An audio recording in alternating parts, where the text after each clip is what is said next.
Hello, hello, everyone. It is Kenyon here. It is Basketball Rewind. I'm joined by Beyond. It is just a Beyond and me pod today. Coach will be back in the future. He is on to bigger and better things in life and more important things than discussing basketball. So, with that being said, lottery winner. Just kidding, folks. Don't hit him up for money.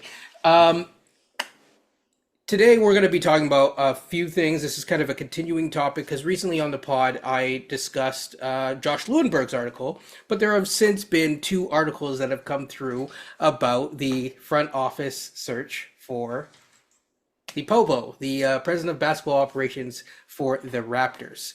And so I don't know if you want to talk about Grange's article first or the Detroit article, which was very interesting. So I'll let you choose. Which one do you want to choose on this adventure that we're on?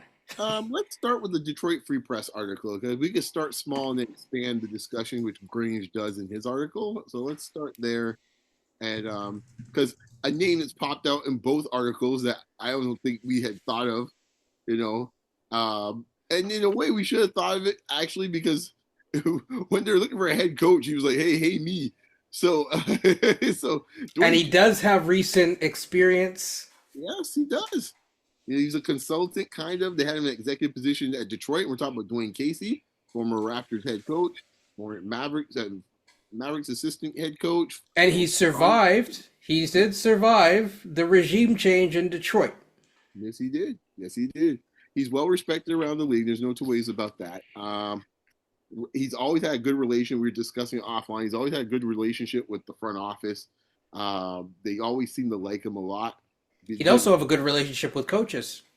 Yes, he does. Yes, he does. So, So that's fascinating that Dwayne Casey name has popped up on both the Grange article as well as the Detroit Free Press article. I think the key point there, and you might want to go into more detail about it, but that they mentioned in the article that he had spoken to the front office, or at least Pelly, it looks like multiple times. yeah, So that isn't in the Grange article. So if we focus on you said the Grange article is what you no, for wanted. the Free Press Free article. press. Yeah, so on the free press, I'll just read it out directly. It says, and so this is by, I'll link it in the description below, but it's by, I'm not going to try to pronounce his last name, but the first name is Amari by the Detroit Free Press. I would rather, not make that mistake. However, it says Casey has been through multiple rounds of interviews with the MLSE. Obviously they explain what the MLSE is, and he says that they're looking for a new leader after parting ways with Masai Ujiri in June. After 12 years, they are seemingly potentially open to a reunion with Casey, the coach who helped them to emerge as an Eastern Conference contender a decade ago. Obviously, you couldn't get them over the hump from that standpoint. Um, and so, yeah, I think that this is very, very interesting because he is potentially one of the CAA clutch, no, I'm just kidding, not clutch, CAA clients. And he's always been very focused on developing, and he lives and breathes basketball, and he definitely from a motivational standpoint and commanding the room standpoint, he's always done well with the press and otherwise. Regardless of him being the president of basketball operations or lower, would be interesting because if we now mix in Grange's article, it looks like the Raptors are open to potentially keeping on Bobby if their primary targets aren't met. And we will see. But I think part of what is going on is that they are redefining what each role means. And I think that there was a time recently where what a president of basketball operations was and the GM was, from an MLSE standpoint, was too intertwined. So I think that's a good place to start the discussion. Well, yeah, I mean, from the Grange article, firstly, props to my boy T who sent me the Detroit Free Press article today because that one just came out of there in the blue. I think we were just hanging out earlier today. We were talking Raptors, by the way. I think after that, I guess he did some scouring or some things popped up on his radar. He flipped it over to me, but as far as the actual Grange article goes, like, let's start with Bobby. Yes, I think yeah, because it's a juxtaposition with the Lewinberg article. Because the Lewinberg article, you almost if I was Bobby, I would have wished that this one came out first because the Lewinberg article made it seem like very whiny. It did come off very whiny. I didn't find it something that I found was a reputable thing. No, it wasn't very compelling. Yeah, for someone that's looking for the big job. I mean, the No. idea that now you're kind of just pretty much washing your hands of any decisions you think that might seem to be deemed in a negative light now. Heck, even ones yet that have not come to fruition yet. Like he was like, yo, Brandon Ingram, that's not me. Brandon Ingram might come out and throw up 23 a night in this case here and be an all-star. We don't Well, know. that's the other thing too, because it's like, well, you might have wished that you took that, but and I think that Brent Ingram is due to have a good year from a statistic standpoint, regardless of how many games that he plays. I think he'll be, a solid contributor, and he's going to sell some jerseys. So, yeah. No. I think I agree. I think yeah, I just don't like the way this come off. I think it makes him it's a bit like a bit backstabbery, I guess you want to call it that way. It just feels bad. And it was also like I'm trying to force the hand, at least how it was worded and written and whatnot. I'm not even going to get into some of the choices of words that I didn't like from in terms of describing Ujiri. I didn't like that. I mean, I've made it known that I at times have not been the biggest fan of some of Ujiri's decision making. However, there was some verbiage there that I didn't like in terms of how he quote unquote Bobby doesn't intimidate people and whatnot. So. Yeah, I just say I don't like that either. Yeah. No. So it's just one of those things that to me needed a little bit of buttoning up, and I think hopefully they're cognizant of it. I don't think it actually got called out enough. I didn't see a lot of people actually cover it, but we covered it here on Basketball Rewind. That's why people come here. But yeah, in terms of the Grange article, the other thing that I noticed is that it doesn't seem that they're just. It looks like they're open to all options, so they're exploring all avenues. They're even looking at guys like Kevin Pritchard and whatnot. So what are your thoughts? Who do you want? Well, just to summarize some of the names in Grange article for folks that haven't read it, they mentioned, of course, Casey. They mentioned Bobby Webster. They talked about Chad Buchanan, I believe the name is, the the GM for the Pacers. Yep. Right? And then they also mentioned Kevin Pritchard. They also mentioned the last... And Monte McNair. Yeah, McNair, the former Kings executive. So what I think everybody there, the one thing I noticed, there's no agent or ex-agent. One other person. Brampton man. Gotta mention the Brampton man in there. Oh, Eversley, yes, from Chicago. Yes, that's an interesting one. Yeah, I get him in a second. Yes. I noticed that there's no agent element, I guess, involved in the process so far. So that's a surprise to me. Yeah. At the moment. I think everyone's like a former executive of some sort, a former player, a coach.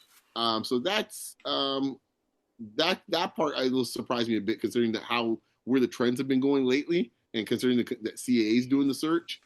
And who knows the other names we haven't heard of. That's usually the case. Someone else will pop up. But you want to talk about the man from Chicago here?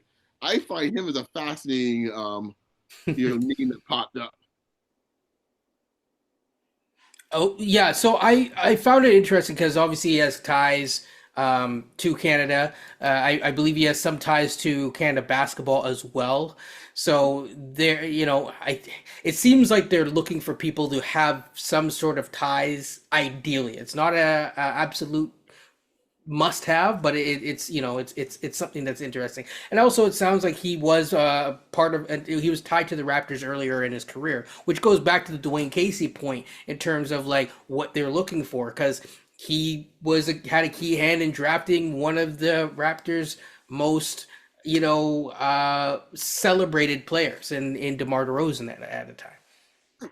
I think the other thing to consider too is that for folks that were concerned that they're going to get some neophyte to run this operation, I think the names that we're looking at there, you could be rest assured that's not what they're talking about. Some people are still trying to act like that is the case, but hey, based on this list, this is well-connected, well-greased and oiled NBA. Because people think it's like, oh, it's just going to be Bobby, and then here's what's interesting about the list. Sorry, I interrupted you, but here's what I find interesting. There's this doesn't suggest that it's just going to be say Bobby gets the job. They're still hiring someone. It's not just everyone moves up a spot. Dan Tolzman moves up a spot, and away we go. It's like if it's not Bobby, then Bobby, you need support. Well, the Eversley one makes me concerned a little bit from this standpoint because they're kind of like boys and kind of grew up together type of thing. Oh, And old boys club, yeah. yeah, and that could get awkward because that means like, okay, is he really gonna can his boy? Or it could be another way of kind of like forces Bobby hands that you might want to leave if you have a guy you pretty much were like a peer with, and now he's going to be now your superior essentially or reporting to him. That might feel a little awkward. I think that would be the case. I think I'm not sure if Casey got the job how that would be, because Bobby I think was there when Casey was there. I think he came on the championship year or the year before. I think Bobby. I think it's the year before. They're intertwined, but not by a lot of years. So that one could be another one. It could be a bit interesting, a bit awkward. The other guys, I don't know. Usually people like to bring in their own guys, but could they work with Bobby Webster? Possibly. But I don't get the sense. Even in the Grange article, there's still this mindset of like, oh, the door's open that even Bobby could still be in his old position. And or Bobby might get the job, and they're now looking for other guys to support Bobby, which is your point. I don't think these guys are looking to make a lateral move to support Bobby. I'm sorry. You know what? That's an interesting idea because it's like it's like the point that I make about Darko, where people say Darko needs a stronger backbench in terms of other more veteran laden coaches. And I'm like, if all of a sudden you give me maybe not a supervisor, but someone else, you're like, well, your team needs a lot of help, right? We need to improve the production of your team, and we're just giving you a little bit more for the head count. But these are the people that you're hiring him. I don't even get to hire the person. You're going to interview this man right here, right? Come on, Fred. And you put that. Here you go. You might be thinking maybe I need to incognito a LinkedIn so that it's ready to copy and paste. Well, yes, but okay, I'll give the counterpoint to that. The Raptors have done this before in a way. When the early days, in this case, when they had Glenn Grunwald, and I think they had Rob Babcock. That's a bad sign. No. Grunwald didn't do a half bad job. Yeah. They did have Wayne Embry. That's true. What I'm thinking is that they might get like some old graybeard to come in as like some, they might put him in a different post, right? It's like, some type of like, you have the speaker emeritus in this case here in the States, and like Pelosi's got no real official title. It's like that. But right. But he's just there to make sure that the till is okay and everything's all right when the next.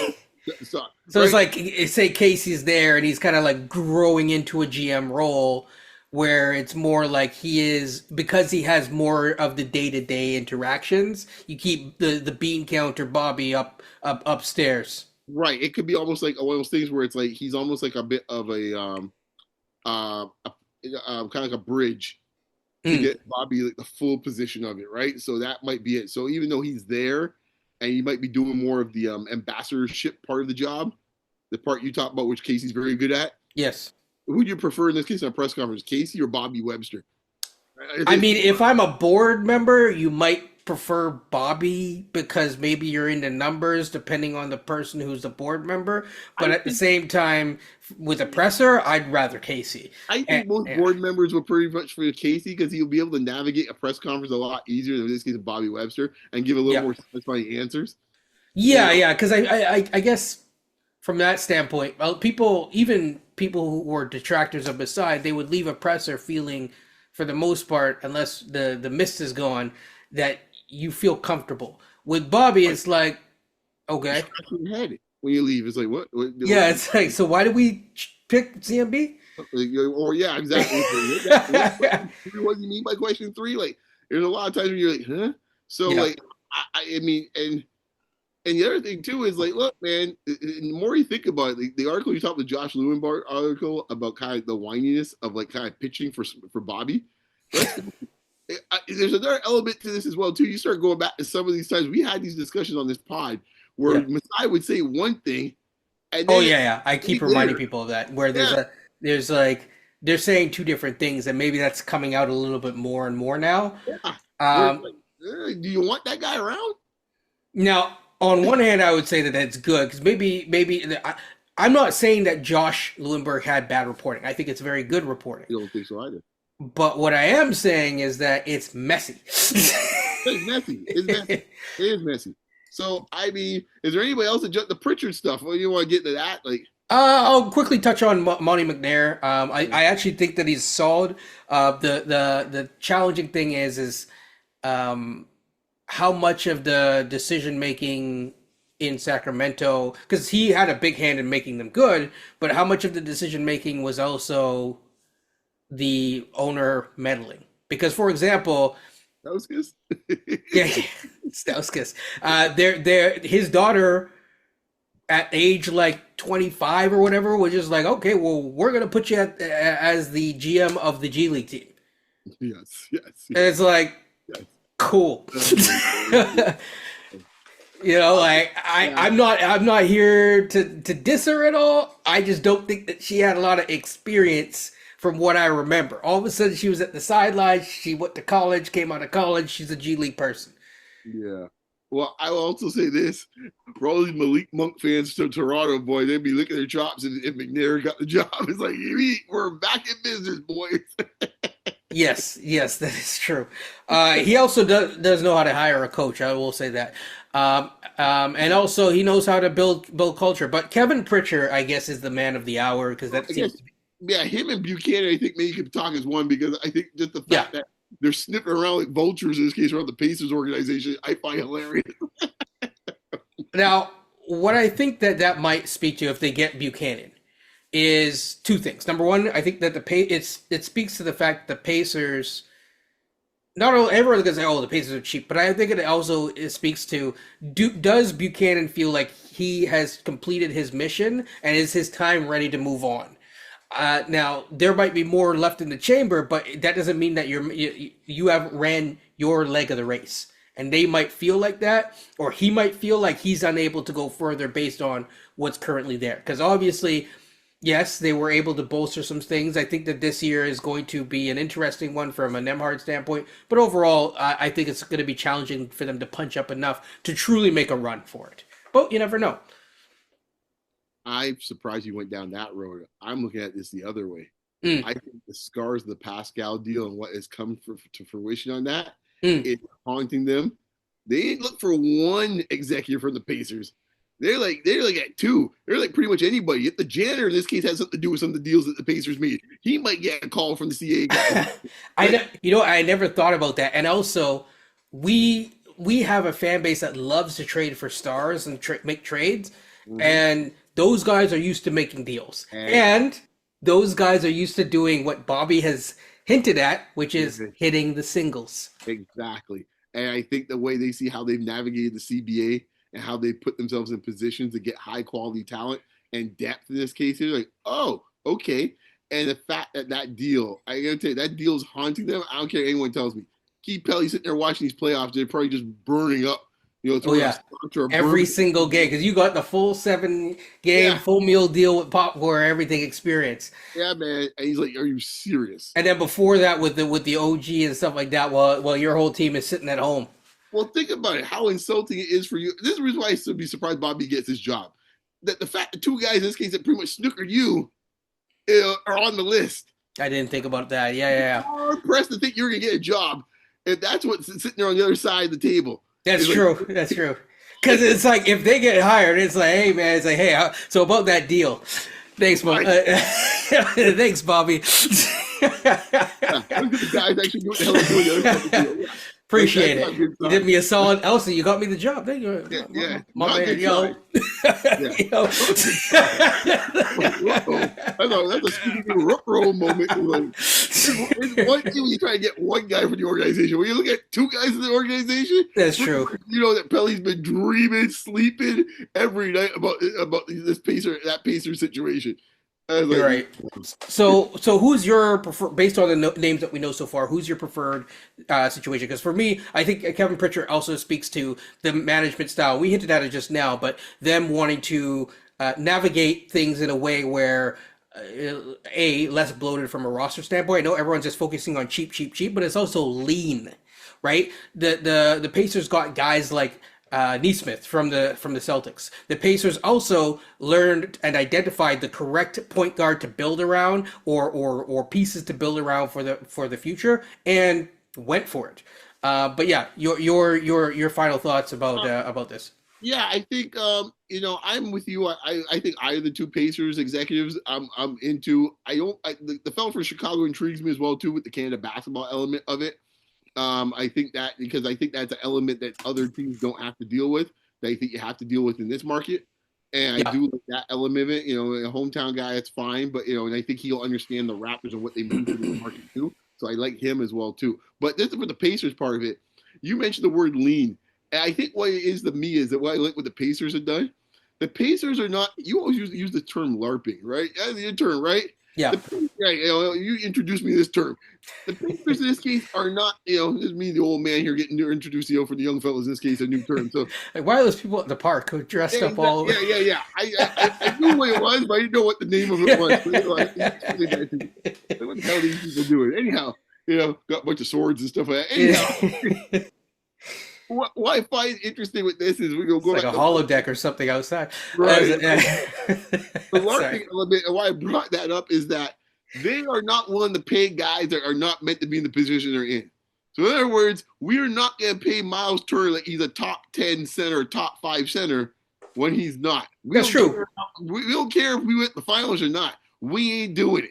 That's true. But they did pay Hallie and they did pay Siakam. Because they say those dudes that expect to be top 20, top 25 players, they should get paid like that. And the rest of the dudes ain't getting paid like that. And when the rumors of them wanting to go over the cap, although it has since come out that Miles Turner, his agent just didn't even give them a chance to, I think that he got an offer from the Bucks that he couldn't refuse. He just was like, listen, I'm out, yeah, right?